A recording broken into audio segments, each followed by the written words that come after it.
in a new anchor song, so I'm going to lead you off on it. It's number 188, Come, Come, Whoever You Are. The hymnal, you may notice there's an extra line. Though you've broken your vows 1,000 times, come yet again come. That's something that we've sort of like added on to the end of it. And it goes something like this.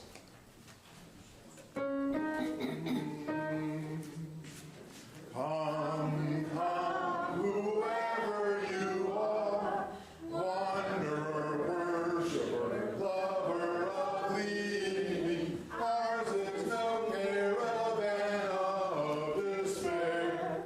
Come, yet again come, though you've broken your vows 1,000 times. Come, come, whoever you are, wanderer, worshiper, lover of leaving, ours is no caravan of despair. Come, yet again come, though you've broken your vows 1,000 times. Come, yet again come. Thank you.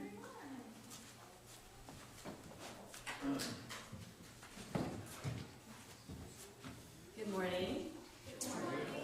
My name is Melissa Marshall. I am the Director of Religious Exploration, which means I run the children's program here. And I also serve on the Board of Trustees as a non-voting member. Heather's out of town. She had a family medical emergency. So Petra and I will be doing the service with Adam and Justin and everybody backing us up. Also, I'm going to have to ask you again to bear with us. The AC in this room is not working. So it's we've got a service call in, and that's why I think the fan in the back got turned off, but we can turn it back on if we need to try to move some air into here from the hallway, which is cool. Hopefully we won't have to transfer our service out into the hallway. It'll be a little tight out there. Our mission is love plus connection equals transformation. Attending worship on Sunday morning is one of the ways we connect, but there are many other opportunities for connection through the activities we have going on. So I'm going to tell you about some of those. First off, I want to let you know our member Joshua Sussman is in the hospital at Lakeland Regional and has his cell phone. So he would love calls and visits if you would like to connect with him while he's there. I mentioned the cell phone because I asked his wife, Petra, this morning, do we just call the hospital? She's like, just call the cell. I was like, oh, duh. So, in case that didn't occur to anybody else, I'll let you know. On this Wednesday night, we have dinner worship scheduled. There's a Wednesday night program every week, and this week is supposed to be dinner worship. Heather may or may not be back. She normally runs that, so it's likely that we can have someone else do that. That's at 6:30 in this room right here. Thursday, the worship committee meets, and if you have any interest in helping out with planning our worship services, participating in the worship services, giving input on how we do worship, what we do, you're welcome to join that. It's on Zoom, which makes it really easy. The information's also in the newsletter for that. Next Sunday, September 10th, is our annual water communion. This is a service held in the fall by UU congregations all over the country and many places in the world. I think I'm going to talk more about that later. But what we're going to do, the announcement part is remember to collect water from a place that you feel deeply connected to, or from a place that nurtures your connection to others and the earth. And you're going to bring a little bottle of it. Also next Sunday, not at the church, but at 2 p.m. in the afternoon, our community partner organization, Rose Dynasty Foundation, is having a drag queen brunch downtown. And if protesters show up, there will be a counter-protest to show support for their leader, Mama Ashley Rose, and their organization, and to build a wall of love. That's our point in being there as counter-protesters. So we don't know if the same group, it's kind of an organized group of protesters that just go and protest. So we don't know if they'll show up, but if they do, there will be a counter protest, and some of us will be down there. So we'll just want to give people a heads up about that. That you can plan to join that if you like after service on Sunday. Wednesday, September 13th is Popcorn Theology. So that group will meet here to watch the movie Life of Brian. It's a 1979 religious farce written by and starring the comedy group Monty Python. My notes say the film is frequently named the greatest comedy film of all time. So, if you are not familiar with Monty Python, you probably want to check that out. And if you are, then you probably want to see it again. Sunday, September 17th at 12:30. If you are new to Unitarian Universalism, you'll have a great opportunity to learn more at a new UU session. You can email Heather at heather@uuclakeland.org to sign up or ask any questions you have about it. Again, you can find that in the newsletter. So all of these announcements and many more are in our weekly e-newsletter. It comes out every Monday. We've just changed the date for that. It was coming out on Wednesdays. So it's also printed out and posted in the hallway out here. So if you haven't seen it lately, you could stop and take a look out there. We also want to remind folks that if you have an announcement that needs to be made up here on Sunday, you can contact Petra or Heather to let them know. Since the newsletter will come out tomorrow, if you have something that needs to be shared, we just want to let you know that you can give the message to us, since we don't take announcements from the floor. Great care is taken every week to provide that newsletter, so please read it and find the ways that you would like to engage in this community. If you're new, please sign the guest book in the hall, and there's a space to indicate that you would like to get the newsletter. We don't send a lot of other stuff, so if you're concerned about that, it's pretty safe just to check that box for newsletter, because that's all that you'll get. You can put your email in the chat feature if you're with us on Zoom to request to receive it, so you can stay connected with this community.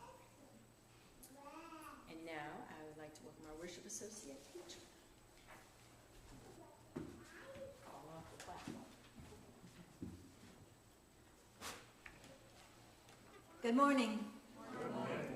My name is Petra Sussman, and I am your worship associate for this morning here at the Unitarian Universalist Congregation of Lakeland. Welcome to our sanctuary, where you are welcome no matter your spiritual path, gender identity, sexual orientation, ethnicity, race, age, abilities, or disabilities. We are a community of faith centered in love. If you're new, we're so glad you have joined us. Sometimes we have children who choose to stay with their parents, and this morning is a special exception because they have to today. So if you are easily distracted or have a hard time hearing, please feel free to move closer to the front. There's plenty of room down front. We also have headphones available for those who need hearing assistance devices. In addition, our back corner over there is not just a place for the kids to be and to move around. Anyone of any age is welcome in what we call the meditative maker's corner, if you need to doodle, fidget, or move around. We want for everybody to feel comfortable in this sacred space.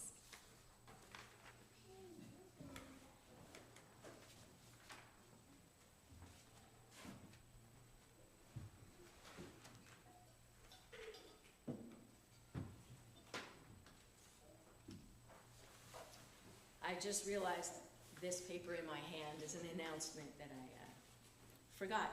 I mentioned the worship committee, but I was also supposed to mention that they are meeting in person this week in the social hall Thursday night at 5 p.m.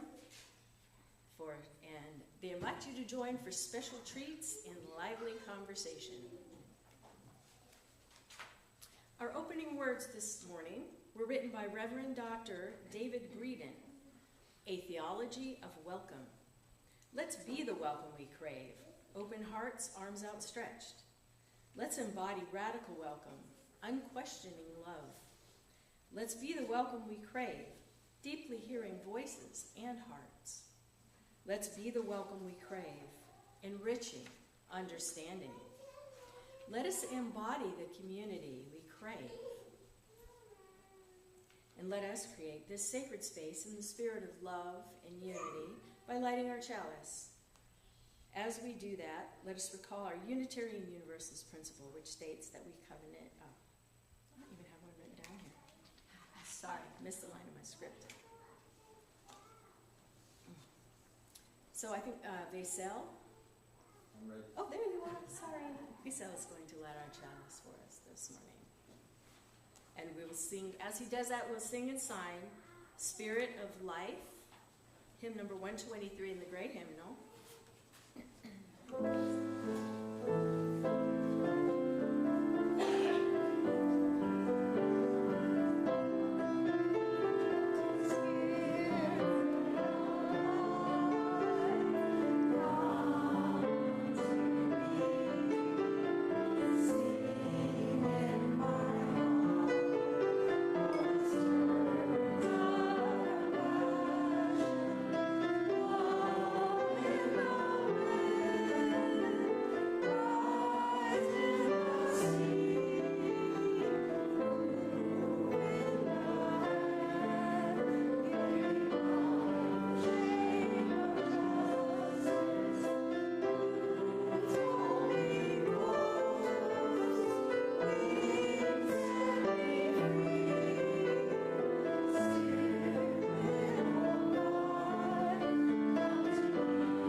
This summer, our project in the Religious Exploration Program has been learning the sign language for Spirit of Life.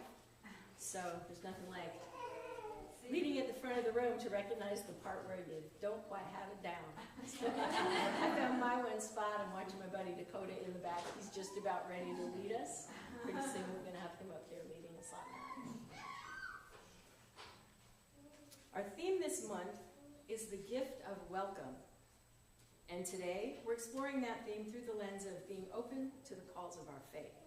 One of those calls is to be willing to do things that will make a difference and ensure that people truly feel welcome, even when it's a challenge. So I'd like to invite the kids to come forward. I have a book I'm going to read. You can grab those cushions if you want.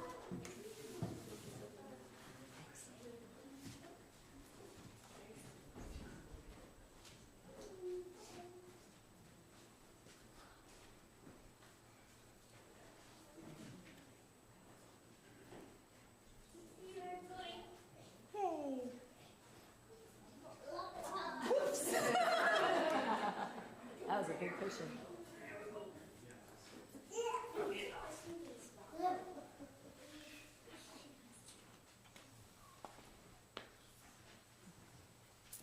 All right. Oh my goodness. Hi. I'm going to read a story. We love stories. Callie loves books, so we know that. Yes, and Presley does too. Violet, do you love books? This one. I'm going to read you this book. Do you like that? All right, today's book is, I'm going to move this, actually. There, that makes a little more sense. Will you move it back when you finish? Yeah. Thank you, ma'am. Remind me if I don't do it. Or I'll do it myself. Today's book is No Matter Who You Are, Everybody's Welcome by Patricia Hegarty and illustrated by Greg Abbott. Everybody's welcome.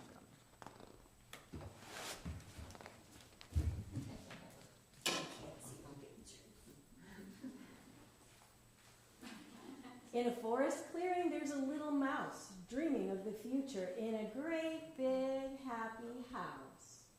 Suddenly a frog appears with a sorry tale of woe.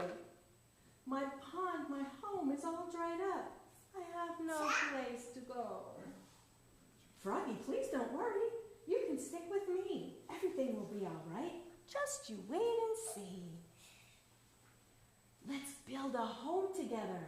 We'll make it big and strong, and once we get it started, you won't be sad for long.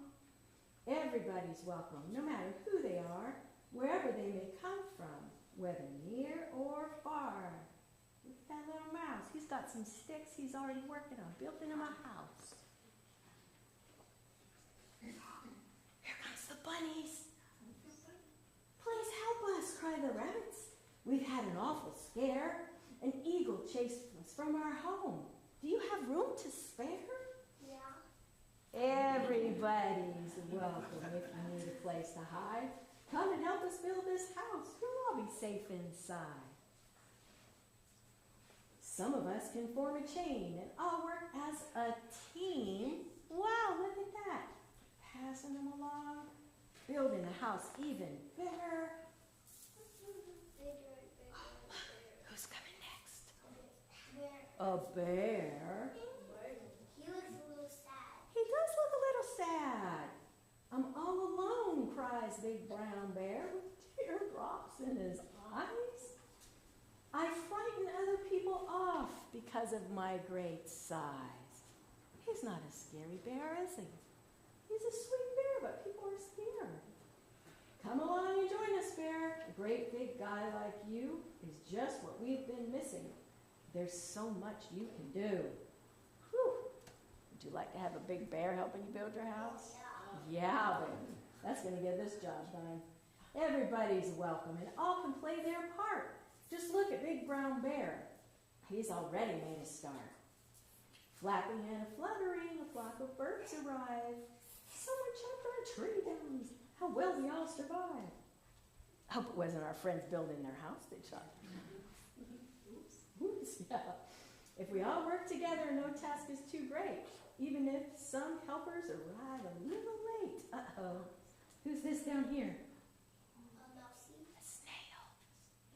That's why he's late. He says, sorry, I'm late. And the news soon spread. Look. Yeah. For miles around. More friends coming. Of what we are building. A home safe and sound. That looks like an apartment, doesn't it?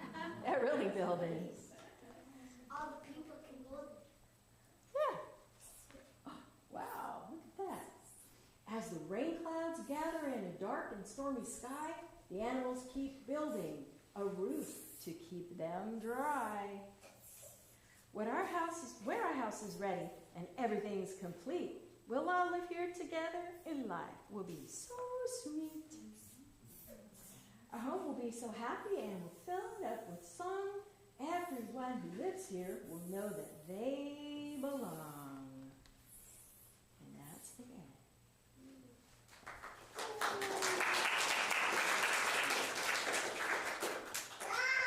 Would you like to live in a house like that? It would be a little crowded. Well, maybe they built them. They were getting pretty big. Wood? Wood is super strong for building houses, actually. Yeah. Yeah. I would say there's some good reasons and maybe some not. Right? I don't know if I'd like to live in a house with a bear. But I love the idea.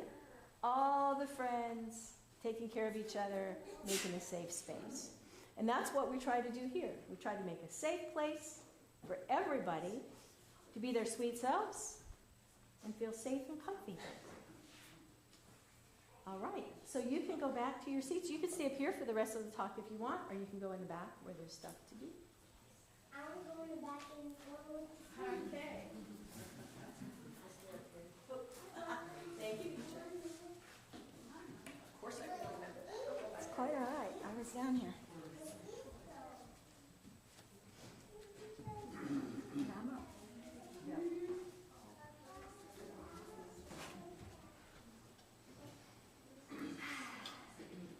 We are the keepers of a dream to build and grow a Unitarian Universalist congregation here in Lakeland, tucked back in this friendly neighborhood next to the tall pines. We are those that we dreamt of, and we are the dreamers. We keep this vision alive by contributing our time, talent, and treasure. So in this moment, we'll take up an offering that will sustain and strengthen this life-giving community. The ushers will now pass the plates.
I'd like to share a reading on community with you.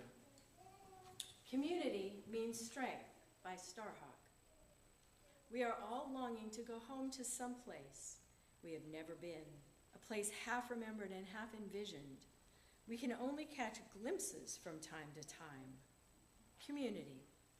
Somewhere there are people to whom we can speak with passion without having the words catch in our throats. Somewhere a circle of hands will open to receive us, eyes will light up as we enter, voices will celebrate with us whenever we come into our own power. Community means strength. That joins our strength to do the work that needs to be done. Arms to hold us when we falter, a circle of healing, a circle of friends, someplace where we can be free.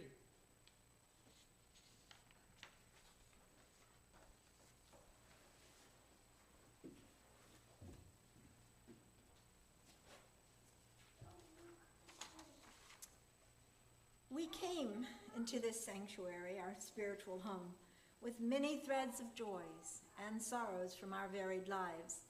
And while we sit and sing and listen to the morning's message together, these threads are woven deeper into the fabric of our lives, creating truth and meaning and transforming us towards our more loving and compassionate selves. We honor this transformation by taking a moment to reflect on our most meaningful moments of the past week. You're invited to come forward and place a stone representing your heavy sorrows or your brilliant joys into the sand that represents the infinite universe.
first Sunday after Labor Day, many Unitarian Universalist congregations kick off the new congregational year with an in-gathering service. And many of them include the water communion ritual or water ceremony in that service, which, as you heard earlier, we're going to be having next week. So this is a tradition that carries on from year to year, and Heather has a bowl that has some water from the past year water communion. She'll bring that, and then we'll all bring water. Everybody just bring a small container, and we come up and add our water to that bowl of water, mixing it all together. And those who wish to can share something about that water, the sacredness of the place they got it, thoughts about water. Sometimes people have water. People who've been doing this ceremony for years often collect water from their vacation home or a trip they took to somewhere special, and they like to share that and talk about that. Some of us grab it out of the backyard the day before because we didn't remember. Some of us get it out of the faucet on our way into the ceremony because we didn't prepare, and that's fine too. The idea is it's a coming together. It's part of our in-gathering,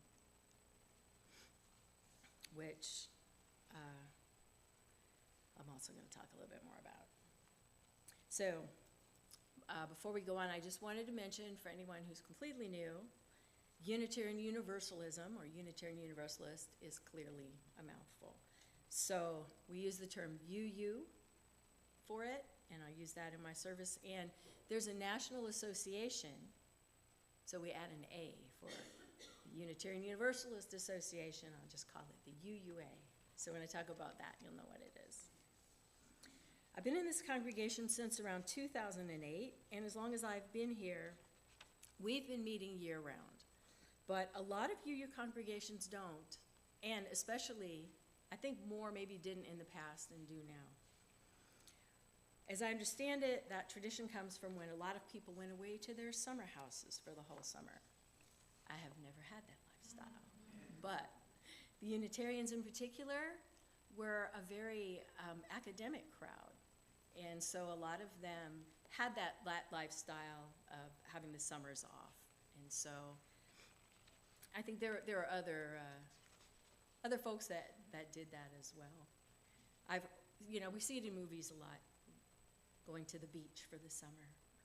So our congregation, we do have a little bit of a smaller summer attendance, but we're here every Sunday. But it's still nice to mark the cycle of the year.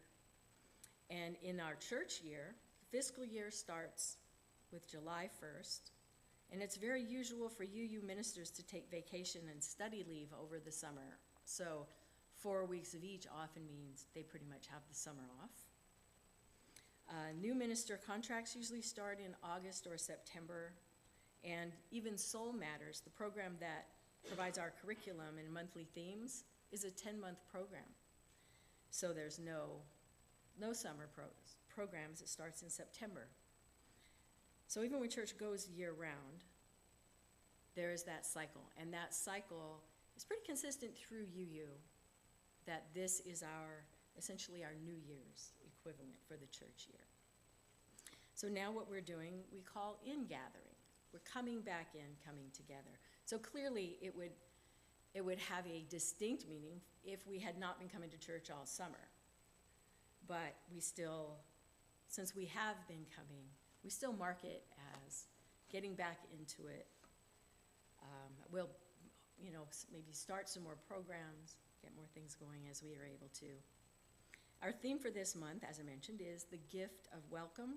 We're looking at what it means to be welcome, and how do we make people feel welcome, and what we ourselves need to feel welcome.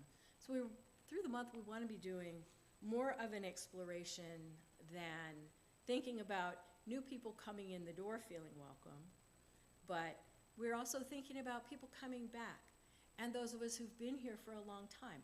What makes this a welcoming community for us? Humans need community. At the most basic level, that community is your family. And then as babies start to grow, they add friends, and we grow up, we add groups of all kinds. But we need to feel like a part of the community, to really be part of a group and benefit from that. We've probably all had the experience of feeling excluded or disconnected, even though we were technically part of a group. And we know that the pain of that feeling of I'm here but not really accepted or not really welcome.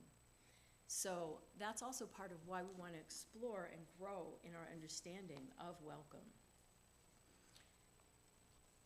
So we're thinking, I'm just adding this thought that it means not only what do you need to do to make me feel welcome, but what do I need to do to make me feel welcome? If I'm coming and not feeling welcome, what can I do? What should I ask for? What should I create to help myself and everyone else feel welcome? So if you aren't feeling welcome, that's a good thing to think about, and ask for what you need, because in our community, we really do want to create a safe, welcoming home for everyone. In UU, we talk a lot about covenant. We are a covenantal faith, and this is explained in the UUA's Faith Like a River curriculum this way. The free church tradition of which we are a part does not offer up a creed, a certain set of beliefs that everyone must accept in order to belong to the community. Instead, the boundaries of our community are determined by commitment and participation. Our central question is not what do we believe, but rather what values do we uphold, and how will we do this together? Our covenant, the promises we make to each other in regarding how we will be a community of faith, is at the heart of what it means to be Unitarian Universalist. Since there's no higher authority telling us how to operate and behave, each congregation decides for itself. And creating covenant is a big part of how we do that. It's actually recommended that each group write its own covenant, and it should be redone when the membership of that group changes. Normally, the kids in the religious exploration program do a new covenant every year. We try to have them come up with the content. So it's really their covenant, not like we're coming in telling them the rules, but they're coming up with how are we going to be together, how are we going to behave. So it usually ends up being kind of a list of very specific behaviors. No biting is usually on there, and while we might assume no biting is part of our covenant, we always write it down with the kids. We appreciate that. And then we can usually get around to adding things like talk one at a time, listen with respect while someone else is speaking.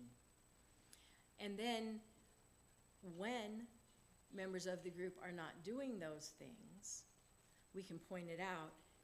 This is what we agreed, that we're going to listen to each other. And it helps people feel like, yeah, I'm going to do that because I agreed to that. That's part of what I'm here to do. The Board of Trustees has a covenant that they created a couple of years ago. And we also have a very nice congregational covenant that applies to the congregation overall. It was written in 2007. Who was here in 2007? Just a few of you. Not even, I wasn't here. So, Heather's been talking about we need to write a new covenant. And it's not that our covenant isn't wonderful. It's that our covenant was created by those who came before us and a few who are here. So, it needs to be written by the people in the room so that it really is meaningful and belongs to those people. Unitarian Universalists tend to be people who like to think and like to talk. So it's a process we go through where we want everybody to be engaged and thinking about it, committing. And if you think about the national level, they have a covenant too. I don't even want to think about what goes into writing that. But I do enjoy the process we create here. That's going to be one of our upcoming congregational projects. But in the meantime, the one we have is still lovely. Our covenant includes the words patience, understanding, kindness, respect, sensitive, civility, candor, consensus, honoring, open mind, and support.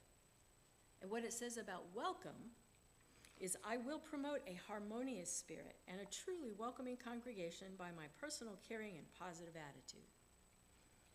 That sounds lovely, but we know that welcome requires more than a positive attitude. So we're going to take a deeper look at what makes us feel welcome. My favorite example is from my own life. My Uncle Ed was one of my favorite people, like, in the history of the world.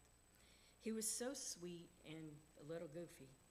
But I remember every time we'd go to visit, you drive up, get out of the car, and you're just walking up the driveway, and he's usually waiting on the porch and yells across the yard, "Get in this house." And it was such a simple thing, but it always made us feel at home, in the sense of not just a little comfortable, but like, you better get your butt in the house. We're home. We're here. We're happy. We're together. And that was the same even after being away for years. So, of course, we're more familiar with our family. And so a greeting that enthusiastic might not be welcomed by new people at the church. So we have different ways of being welcome and making people welcome. And I've asked a few people to come share thoughts about what makes them feel welcome. So this can be a sharing of what makes you feel welcome in this congregation, or what made you feel welcome when you first came to the congregation, but it can also be outside the congregation, someplace that's very meaningful for you, or a great experience you had, because we all want to learn more about each other, but also ways we can grow and what we could do to be more welcoming and make ourselves and each other feel welcome. So I'd like to ask Dorothy to start us off. And I have a few people on my list, and then I'm going to open it up. So if you think you would like to share also, you can think about that for a few minutes. Go ahead, Dorothy. Oh, good morning. I'm Dorothy Lemmy, and I'm on the building and grounds and the nominating and the hospitality and the usher and greeter. And she asked me to talk about what makes me feel welcomed and accepted or included. I have always been shy my whole childhood and my young adulthood. I never thought that I had anything that anyone would think was interesting, so I just really didn't talk to people. I really avoided them until I was in nursing school. I was 30s in nursing school, and I had psych nursing 101, and I had an aha moment, and I said, oh, people do want you to greet them. They do want to hear from you. They do want you to look at them. And so I have really done that a lot since my 30s, but not in my young age. All humans want to be seen and heard. So I really try to approach others and have good eye contact and try to call them by name. That's why I always make sure you have your name tag, or I get you a name tag, because I want to call you by name. When I taught in nursing, I would tell them the first day, I will not remember your name, and it has nothing to do with you, it has to do with me, because I have a terrible time with names. In Maslow's hierarchy of needs, he shows how important it is to recognize others, especially our congregants. Love and belonging are basic to achieve self-esteem and self-actualization. I get this love and belonging feeling here at UUCL. Studies show that being seen is necessary to feel like we matter and promotes mental and emotional well-being, including a reduced risk for anxiety and depression. Social psychologists Morris Rosenberg and Claire McCullough wrote that feeling noticed is the most elementary form of mattering. A study on over 66,000 students found that 50%, only 50%, felt they were valued by their teacher. Do you feel valued here? Do you feel valued out in the world? Do you use eye contact and call others by their name and give others affirmation statements? I have a question for you. What makes you feel connected? And just shout out ways, doesn't matter, if you want to.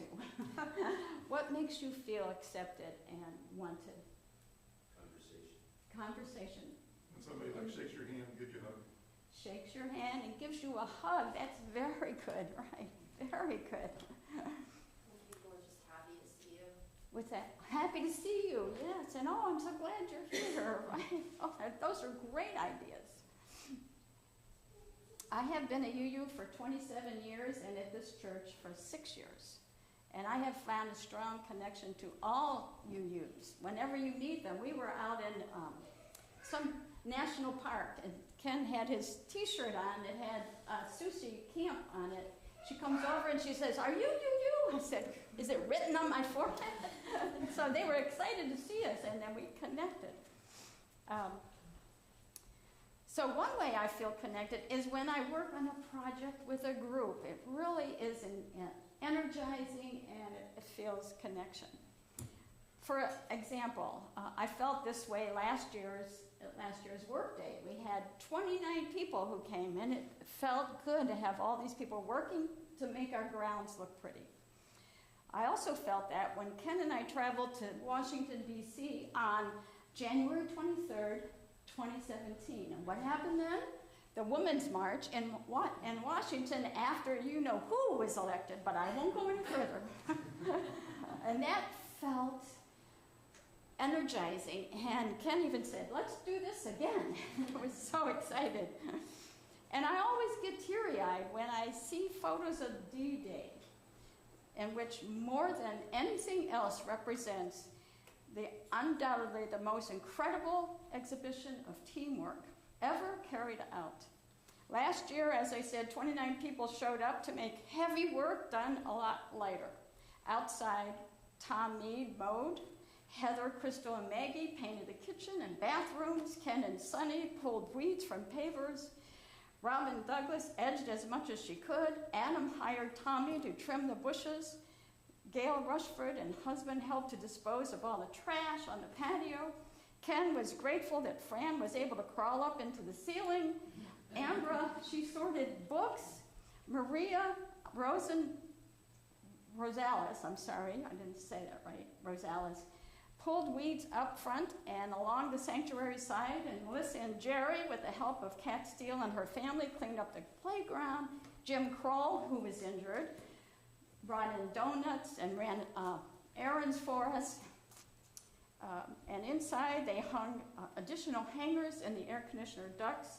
Ken and Vaisel and Fran and Justin worked on running a new cable from the TV to the social hall to the tech room. They cleaned the room, they cleaned out the closet, they moved all the books and shelves from tech room. I left that day feeling supported and energized. So on Tuesday, September 19th, from 8 to 12, we will have a work day, surprisingly, to brighten up our grounds. So I hope that you can show up and sign up for anything that you would like to do, and thank you for your time. Thank you, Dorothy. For anyone else who's speaking, I want to let you know, Dorothy had a heads up and time planned, so we're not expecting anybody to be that organized. Petra, did you want to speak about yours? Jack's not going to talk? Well, I was just going to let you go because Dorothy spoke about calling people by their names. So Petra's relates, so I'm changing my little order. Yeah, this will show you how short you can be if you need to. Well, brief. My name is Petra Sussman. Got some other names in the middle, but at any rate, most of you know that word. It's a very common word, really. Been around since biblical times. There's a Petra over in Jordan, and from what I understand and what I have heard many times, people in Europe do not pronounce those letters the way my mother did. So I guess that makes me unique because I don't know really of anyone who pronounces their name Petra and spells it the same way that those who live in Germany who say Petra spell it. I've thought about adding another letter, but I don't know, it's too much trouble. At any rate, what I'm getting at here is when I introduce myself to someone and I say, hi, they say, hi, I'm Anne. And I say, hi, I'm Petra. And they say, Petra, it's so nice to meet you. All of a sudden, I don't feel so welcome. And that, very short and simple, bottom line, is what makes me feel welcome. And I do understand, because if you see it written, but if you hear it, I feel like sometimes calling the person Ain, because, you know, hi, yeah, I'm Petra, you're Petra. No, you must be Ain then. You're not Anne. At any rate, thank you for letting me share.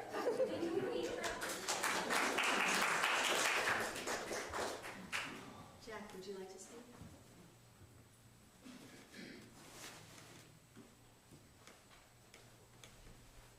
I'm Jack. I don't have a long story to tell, but Jack, would you mind using the microphone? If you stay right here, so if people are on Zoom, they'll be able to hear you. Sorry to interrupt. okay, I'm in the right place, I guess, now. I'm Jack, and as I said, I don't have a long story to tell, but I became a member of this congregation in 2017. I first became a UU member in 1971 at the Orlando Church. I was there for 4 or 5 years and had to move because of my occupation changing and all. And I attended here when the only building that existed at the time was the social hall, which was the sanctuary, the church in those days. That was in the latter part of the 70s, but since then, I had not been around a UU congregation until I started coming here in 2017. And I felt welcome all the way along with my association with UU members and UU congregation attendees. And it is always a good feeling among humans to be accepted and respected and maybe loved. And I felt that in all of my association. And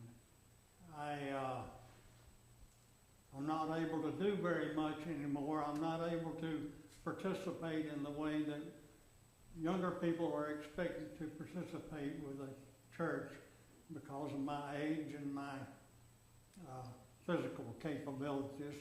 I'll be 86 years old this coming Friday. So I have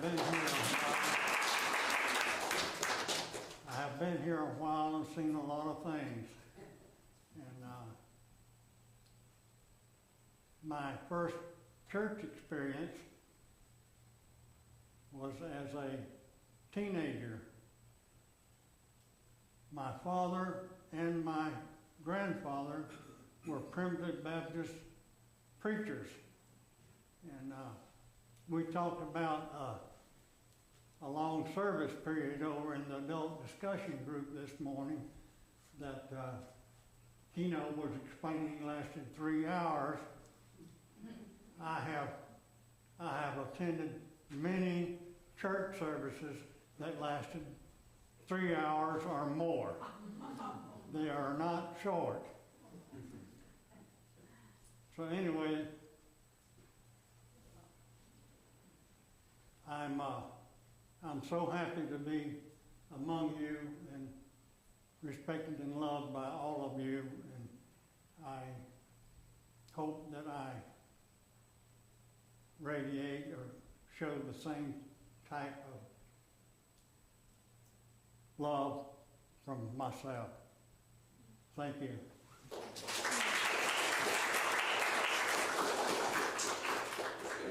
Thank you, Jad. So we're coming up on time to wrap up, and Miss I know you wanted to read the covenant, but If you have maybe 2 minutes, I will be doing it. Do I have Okay. 2 minutes? sure. Okay, thank you. Hello everyone, my name is Veysel Dokur. I'm not going to go through the name thing like Petra, but I know what she's talking about. And welcome month and being welcome. This is my first UU church and only experience. And in that sense, I felt important that I read the covenant and our first principle. Since we don't have a creed, but we have principles, I believe in principles over personality a lot and being a better person every day. So with that, let me pull this congregation's own covenant. In fact, my thing doesn't cooperate. Do you have it handy? Mhm. No. I couldn't see what That's she right. said. Thank you. Yeah, this was adopted in 2007, as Melissa said. But I want to remind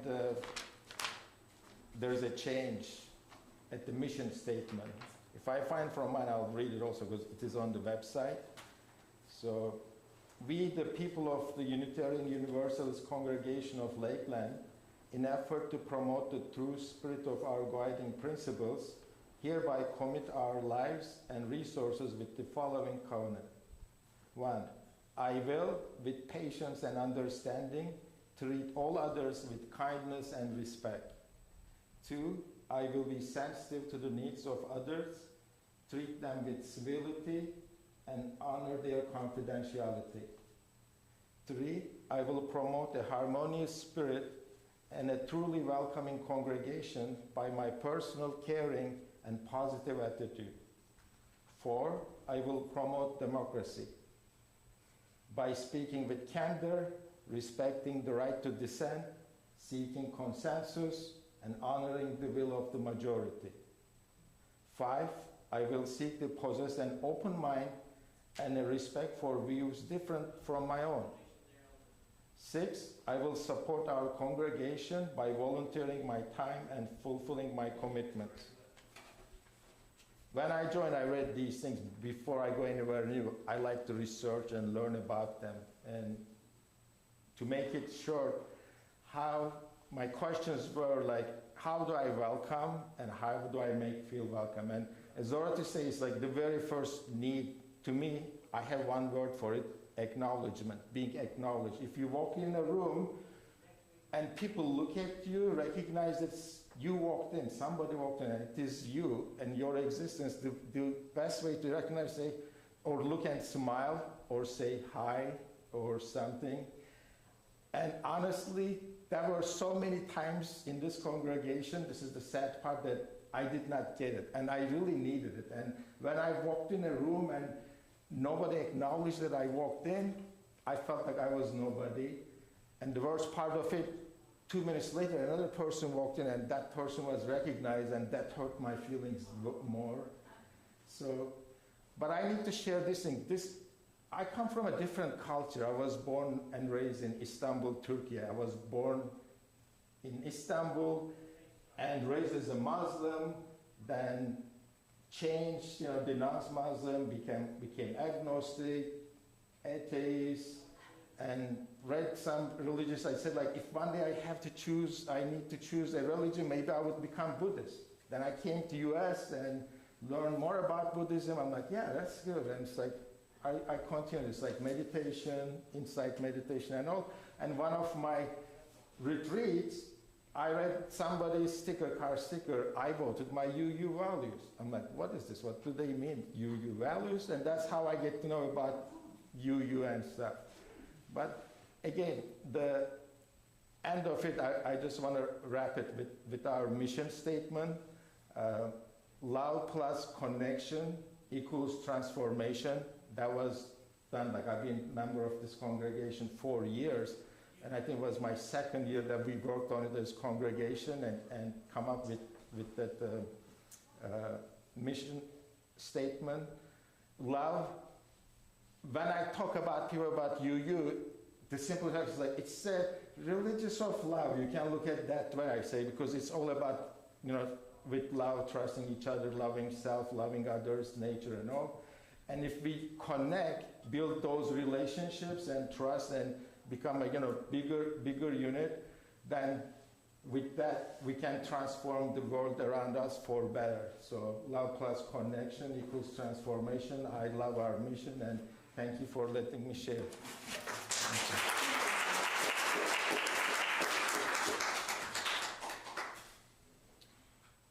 So earlier I said I was going to open the mic for other people to share, but we've really run kind of long. So if you've thought of something you'd like to share, I'd like to ask you to let me know after the service and do it next week. I'll ask the service leader to create space for that. That works for everybody. If anybody's really dying to speak right now, let me know and I'll let you. But I'm also aware that it's noon, children outside are like waiting for snack time. The adults watching them, oh, here they come now. Like, what's going on in here? Ready for snacks. So we've heard from a lot of different things that create this sense of welcome. And I want to invite you to continue to reflect on what makes you feel welcome and be aware of the things that have the opposite effect on you, as Basil mentioned, some for him. In your conversations this week, these are things we can be aware of, learn more about, and bring back into our congregation. And you'll probably find things that you never thought about before, and maybe you'll even learn something new about yourself. We'll do a closing hymn. This will be number 318 in the gray hymnal, We Would Be One. And I'll play the tune for you. It goes like this.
join me now, we will extinguish the chalice. Could you do that for us?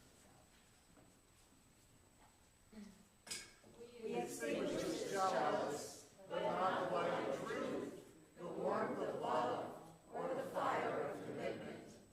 These we carry in our hearts and out into the world. Go out into the world and remember, you are worthy, you are loved, and you are